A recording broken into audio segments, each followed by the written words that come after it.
यहाँ से आवर्धन क्षमता देखिए बेटा, यहाँ से जो अपन कर रहे हैं सरल सूक्ष्मदर्शी वाला है ना, टाइप ऑफ फर्स्ट है ना, कौन से माइक्रोस्कोप का टाइप फर्स्ट कर रहे हैं, कौन सा पहला वाला सरल सूक्ष्मदर्शी की आवर्धन क्षमता की गणना है ना। तो अपन यहाँ पे हेडिंग में लिखते हैं, आपको कल यहीं से छूटा था अपना है ना, कल अपने प्रीवियस रचना कर ली थी, फिर आगे नेक्स्ट अपन देखते हैं। तो अपन क्या करते हैं, सरल सूक्ष्मदर्शी की आवर्धन क्षमता, ऐसा करके लगा के अपन छोड़ देते हैं। सबसे पहले आवर्धन क्षमता निकालने के लिए बेटा आपको कौन सा है, आवर्धन क्षमता के लिए आपको m बराबर होता है बीटा अपॉन अल्फा। बीटा क्या है, प्रतिबिंब द्वारा नेत्रिका पर बना कोण और ये वस्तु द्वारा नेत्रिका पर बना कोण, ठीक है, वस्तु द्वारा नेत्रिका पर बना कोण। तो ये होता है बीटा और ये होता है अल्फा। तो m बराबर 10 लेते हैं बेटा, कल मैंने जिक्र किया था कि 10 ही क्यों लेते हैं बेटा, 10 में क्या होता है कि tan थीटा बराबर होता है लंब बटे आधार। क्योंकि अपनी इस चित्र के अनुसार आधार की दूरियां मतलब अक्ष की दूरियां नाप सकते हैं और लंब मतलब ये ऊंचाई की दूरियां भी नाप सकते हैं। क्योंकि आप जानते हो कि दर्पण प्लस लेंस दोनों में आप लंबाइयां यूं मुख्य अक्ष के जो आपतित किरण की दिशा में मापी गई दूरी, आपतित किरण की दिशा में मापी गई दूरी क्या धनात्मक लेते हैं और आपतित किरण की विपरीत दिशा में मापी गई दूरी क्या लेते हैं, ऋणात्मक। और मुख्य अक्ष के नीचे की दूरी ऋणात्मक और मुख्य अक्ष के ऊपर की दूरी धनात्मक लेते हैं, है ना। मात्र दो ही दूरियां नापी जा सकती है, ऊपर की दूरियां, नीचे की दूरियां और आगे की दूरियां और पीछे की दूरियां। ये दूरियां नहीं नापी जा सकती बेटा, ये डेड लाइनें जा रही है ना, ये इसको ही नाप सकते हैं। क्योंकि यदि साइन ले तो साइन में क्या होता है, लंब बटा कर्ण, यदि कोस में ले तो आधार बटा कर्ण होता है। कर्ण मतलब ये लाइनें आती है, इसलिए इसकी दूरियां मापी नहीं जा सकती, इसलिए इसको अपन क्यों लेते हैं, tan ही लेते हैं। क्योंकि tan थीटा में क्या आता है, लंब बटे में आधार, लंब तो ये हो जाएंगे और आधार ये अक्ष हो जाएगा, क्लियर है ना। इसलिए तो अपन यहाँ पे दूसरी स्टेप में डायरेक्ट क्या लेंगे, m बराबर tan beta upon tan alpha. Clear है कि बेटा। अब वापस अपन त्रिभुज यहीं से चूंकि लगा के त्रिभुज कौन सा लेंगे बेटा, ये वाला छोटा वाला त्रिभुज। देखिए आप ध्यानपूर्वक देखिए, त्रिभुज ABO में tan कौन सा बन रहा है, बीटा है ना, बीटा बी मत देख लेना, ये बीटा बराबर क्या है, आपको पता है लंब बटे में क्या होता है, आधार।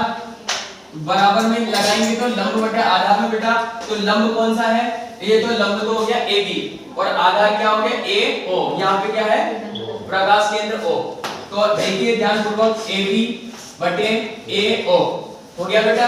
आगे दूसरा इसी प्रकार अब यहाँ पे tan बीटा का मान रख लेंगे, अब अल्फा का मान निकाल लेते हैं, है ना।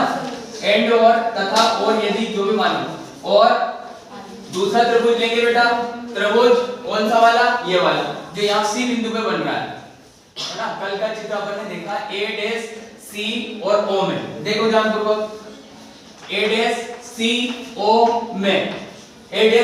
में tan अल्फा बराबर क्या होता है, लंब बटे में आधार। अब बेटा इसमें लंब बताओ मुझे, लंब कौन सा है, A डैश C है ना, है ही है, और आधार कौन सा है, A डैश O है कि नहीं है बेटा। अब पुनः ही देखो tan अल्फा का मान निकल गया, tan बीटा का मान निकल गया, इसको क्या है समीकरण 1 में पुट करेंगे ना, इसको मान लेना अपने आप समीकरण 1। क्लियर है बेटा, क्लियर है कि कांसेप्ट। अब इधर देखिए आप समीकरण 1 से है ना। अब समीकरण 1 से पुनः देखो, अब अपन ने मान निकाले ओनली tan अल्फा का मान, tan बीटा का मान। अब समीकरण 1 से देखिए बेटा, am बराबर, ये समीकरण 1, am बराबर आता है tan अल्फा का मान कौन सा है बेटा, AB बटे AO है कि नहीं है बेटा, यस सर, AO। क्लियर है कि बेटा। बटे में क्या है, ये वाला अल्फा का मान क्या है, A डैश C बटा AO, A डैश C बटे में AO। बेटा 4 बटे है, बटे के एडेजो बटे के भी बटे हैं बेटा, है कि नहीं है? बटे के भी बटे मतलब 4 बटे हैं, तो 4 बटे को क्या करते हैं, नीचे के जो 2 बटे हैं उनको उलट पुलट करके, और ये भाग की जगह तो हो जाएगा चिन्ह गुणा का, और नीचे की चीज ऊपर पहुंच जाएगी, ऊपर की चीज नीचे हो जाएगी, ये होता है ना गणित के सूत्र के अनुसार। देखिए ए बी बटे ए ओ इनटू ये ऊपर पहुंच जाएगी ए ओ बटे ए डैश सी। क्लियर है कि बेटा? Yes sir. इतना कर दिया। अब देखिए एक भी चीज इसमें कट नहीं रही है, ये ए डैश ओ है, ये ए ओ है, दोनों अलग अलग है बेटा, काट मत देना। ये ए बी है, ये ए डैश सी है ना, ए डैश सी है, एक भी चीज नहीं कट रही है। अब काटने के लिए आपको ये प्रूफ लगाना पड़ेगा। अभी देखिए आपको मैंने समझाया था कि ये ए बी को अपन क्या है, प्रतिबिंब में देख रहा है अपन। ए बी को अपन, ए बी क्या है, वस्तु है, इसको अपन ने प्रतिबिंब में क्या बनाया, ए डैश सी बनाया, कि कल्पना की थी मैंने। तो अपन क्या लिखेंगे, चूंकि ए डैश सी बराबर में क्या है, ए बी है कि नहीं है, और ये भी क्या है, मैं जिक्र कर देता हूं, ये क्या है, वस्तु है ना, वस्तु है। तो इस जगह ए डैश सी की जगह क्या रख दूंगा मैं, ए बी। अब देखो अब कट जाएगा, m बराबर ए बी तो है ही सही, ए ओ है ही सही, इनटू लगाएंगे ए डैश ओ है सही, ए डैश सी को ए बी लिख रहा हूं। वो भी क्यों लिख रहा हूं बेटा, वो भी क्यों लिख रहा हूं, क्योंकि इसकी कल्पना मैंने यहां पे की थी अभी। अब कट रहा है ए बी, ए बी से ए बी कट जाएगा बेटा। नेक्स्ट देखिए आप, नेक्स्ट में देखिए यहां से, तो m बराबर बेटा क्या बचेगा ऊपर, a डैश o बटे a o बच रहा है कि बेटा, आइए आइए आइए, तो a डैश o बच रहा है कि बेटा, बच रहा है कि बच रहा है। अब क्या लगाएंगे बेटा, चिन्ह परिपाटी, बस आगे आपका आंसर। बेटा देखो चिन्ह परिपाटी से क्या लिखूंगा मैं, चिन्ह परिपाटी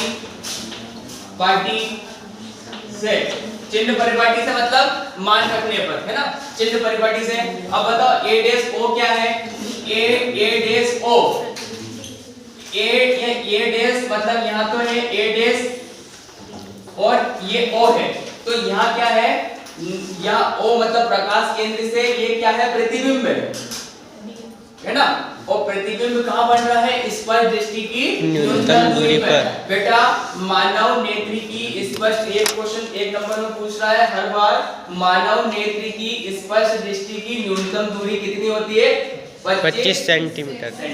क्लियर है ना, भूल मत जाना, 25 सेंटीमीटर हर बार क्वेश्चन पूछ रहा है, तो ध्यान रखना। तो ये स्पष्ट दृष्टि की न्यूनतम दूरी जो कि ये क्या है, ये d है, ये d, ये यहाँ तक की दूरी है, मतलब ये प्रतिबिंब तक की दूरी है ना, यस सर। ये d, तो यहाँ क्या है, और d है, और आप ये लेंस के सामने आ रही है बेटा, तो माइनस, मतलब आपतित किरण की विपरीत दिशा में आ रही है, तो माइनस लगेगा नहीं लगेगा। तो देखो ये a डैश d का क्या मान रखेंगे, माइनस के d। क्लियर है कि नहीं बेटा? आगे देखो a o वस्तु की दूरी, मतलब o से लगा के a तक की जो दूरी है प्रकाश केंद्र से वस्तु की दूरी को क्या लेते हैं अपन, u लेते हैं कि नहीं, u लेते हैं, वस्तु की दूरी को u लेते हैं। और ये भी क्या है, वस्तु सामने आ रही है, और ये तो मैंने तुम्हें जिंदगी में बोल ही दिया है कि वस्तु तो कोई से भी किसी भी कंडीशन में माइनस ही आती है हर बार में, चाहे लेंस में रख लो या दर्पण में रख लो, माइनस ही आ रही है ना। इतनी देर से अपन काम कर रहे हैं इसके ऊपर, तो ये माइनस है, ये u क्या हो गया, माइनस। अब ये माइनस से माइनस कैंसिल होगा कि नहीं होगा बेटा, तो ये माइनस है, ये माइनस कैंसिल हुआ, अर्थात क्या होगा, दिस इंप्लाई m बराबर d बटे में u, ये इसकी क्या निकली, आवर्धन क्षमता का व्यंजक। क्लियर है बेटा? Yes sir. पूछ सकते हो यहाँ तक। अब अपन कंडीशन लगाएंगे बेटा, पहले इसको उतारो आप, फिर कंडीशन लगाएंगे। 2 कंडीशन है, जब प्रतिबिंब स्पष्ट, अंतिम प्रतिबिंब स्पष्ट दृष्टि की न्यूनतम दूरी पर बने, और जब प्रतिबिंब क्या होगा, अनंत पर बने, है ना, वो कंडीशन लगाएंगे। पर ये आवर्धन क्षमता का व्यंजक आ गया है, m बराबर d बटा u। क्लियर है ना बेटा? यहाँ आवर्धन क्षमता का व्यंजक है, ठीक है। अब आगे देखो पहली कंडीशन, है ना, पहली कंडीशन में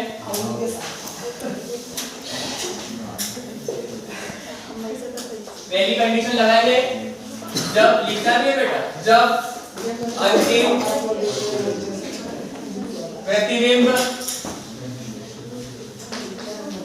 स्पष्ट दृष्टि की न्यूनतम दूरी पर बने। जब अंतिम प्रतिबिंब स्पष्ट दृष्टि की न्यूनतम दूरी पर बने और इसको एरर लगा के अपन आगे बढ़ाते हैं। ये पहली कंडीशन में कर रहा अपन, स्थिति फर्स्ट है ना। स्थितियां जरूर पूछेगा बेटा। आगे देखो, इसको हल करने के लिए क्या करेंगे, तो या बने तो लेंस समीकरण से लेंस समीकरण होता है 1/f बराबर 1/v माइनस 1/u। ठीक है बेटा, यस इतना कर दिया। अब इसमें देखो, अब स्पष्ट दृष्टि की न्यूनतम दूरी पर बने, इसमें चिन्ह प्रॉपर्टी का प्रयोग करेंगे बेटा। f में चिन्ह प्रॉपर्टी नहीं लगेगा, f प्लस ही रहेगा सदैव। और ध्यानपूर्वक देख लेना, ये क्या है, v है। v का मतलब होता है प्रतिबिंब की दूरी और u का मतलब होता है वस्तु की दूरी। क्लियर है? u क्या है, वस्तु की दूरी है, और v क्या है, प्रतिबिंब की दूरी है। क्लियर है ना सभी को? तो देखो, वस्तु की दूरी तो आगे देखते हैं, 1/f मतलब 1/f बराबर प्रतिबिंब की दूरी कहाँ है, जब स्पष्ट दृष्टि की न्यूनतम दूरी पर बने, लिख रहे हैं। जब अंतिम प्रतिबिंब स्पष्ट दृष्टि की न्यूनतम दूरी, मतलब दूरी की जगह पे आप यहाँ करो स्पष्ट दृष्टि की न्यूनतम दूरी और कोष्ठक में कर दो d पर बने। तो इस जगह क्या रखेंगे बेटा, 1/d। और अब देखो, चिन्ह प्रॉपर्टी के साथ रखेंगे। चिन्ह प्रॉपर्टी के साथ रखना पड़ेगा, नहीं तो d रखने से आंसर नहीं आ पाएगा। चिन्ह प्रॉपर्टी लगाओ। कहाँ है, लेंस के सामने है। लेंस के सामने है तो माइनस लगेगा नहीं लगेगा, इतना ध्यान रखिए। पीछे बात नहीं होना चाहिए। माइनस 1/u, u की जगह क्या है, वस्तु ही है, वस्तु यही है ना, u ही है। और ये भी चिन्ह प्रॉपर्टी के साथ वस्तु को माइनस मिलेंगे। चिन्ह प्रॉपर्टी लगाना पड़ेगा, लेंस समीकरण लगाओ, चिन्ह प्रॉपर्टी लगाओ। ये v क्या है, मतलब प्रतिबिंब की दूरी, प्रकाश केंद्र से प्रतिबिंब की दूरी, जो कि क्या है, स्पष्ट दृष्टि की न्यूनतम दूरी पर बने। तो उसको क्या लिखेंगे अपन, d, और चिन्ह प्रॉपर्टी लगाएंगे तो माइनस d, माइनस लग रहा है सूत्र में। अब 1/u, u क्या है, वस्तु है, और वस्तु भी क्या है, वो माइनस की बनानी पड़ेगी चिन्ह प्रॉपर्टी के अनुसार, है ना, चिन्ह प्रॉपर्टी लगाने के। इसके बाद में आगे हल करो दूसरी स्टेप, 1/f बराबर ये d हो जाएगा 1/ माइनस के d, ये हो जाएगा प्लस का 1/u। दोनों पक्षों में d का, ये करना पड़ेगा बेटा, d का गुणा करने पर, अब दोनों पक्षों में d का कर रहा हूं तो इधर तो हो जाएगा d/f, d बटे में f बराबर यहां हो जाएगा माइनस के, माइनस तो चिन्ह में लग रहा है बेटा, d बटे में d, देखो एक एक स्टेप लिख रहा है, d बटे में u, d से d कैंसिल होगा कि नहीं होगा। अगली स्टेप में देखो आप, अगली स्टेप यहां देखिए, तो d बटे में f बराबर माइनस के 1 प्लस के d बटे में u, होगा कि नहीं होगा बेटा, ये होगा कि नहीं होगा। अब ये माइनस का 1 इधर आ जाएगा, तो देखो d बटे में a प्लस 1 बराबर में d बटे में u, d बटे में u। अब क्या लिखेंगे बेटा, तो आवर्धन क्षमता, देखो आवर्धन क्षमता ये लिखा है, आवर्धन में d बटे u है कि नहीं। अब d बटे u का मान ये है, इस जगह पे मान पूरा वहां पे मान रख लूं मैं आवर्धन क्षमता में, तो लिखता हूं, तो आवर्धन क्षमता m बराबर क्या रहेगी, अब ये d बटे u है, तुम्हें पता हो, तो आवर्धन क्षमता लेंस की जो सरल सूक्ष्मदर्शी है उसकी आवर्धन क्षमता है m बराबर d/u। अब d/u ये अपन ने पहले निकाल चुके हैं आवर्धन क्षमता, इसमें ये देखो d/u का मान रखता हूं तो यहाँ इस जब स्पष्ट दृष्टि की न्यूनतम दूरी की, इसकी भी देखो बेटा तीनों की आवर्धन क्षमता अलग अलग निकलेगी। एक बार तो आप क्या है, सरल सूक्ष्मदर्शी की आवर्धन क्षमता निकालोगे, फिर क्या है, स्पष्ट दृष्टि की न्यूनतम दूरी, इससे भी क्या है आवर्धन क्षमता इसकी अलग रहेगी, और अनंत में बनेगी तो उसकी आवर्धन क्षमता भी अलग अलग रहेगी। क्लियर है कि नहीं। तो तो अब देखो आवर्धन क्षमता m बराबर ये d बटे u को अपन यहाँ पे मान पुट करेंगे, बने चाहे तो इसको समीकरण बना लेना, नहीं तो कोई दिक्कत नहीं। तो m बटे m बराबर में क्या होगा d बटे a प्लस 1। ये क्या किसकी आवर्धन क्षमता निकली, जब स्पष्ट दृष्टि की न्यूनतम दूरी पर प्रतिबिंब बने, ठीक है, आवर्धन क्षमता हो गई। ठीक है, अब आगे दूसरा मान, चित्र की कोई आवश्यकता अपनी है। अब दूसरा में चित्र मिटा के और वो दूसरा निकाल देता हूं दूसरी कंडीशन, ठीक है ना। चित्र तो आपने सबने बना ही रखा है, अगला देखिए,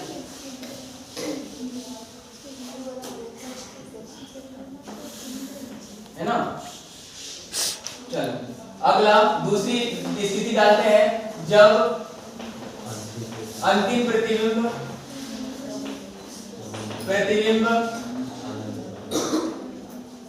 क्या है,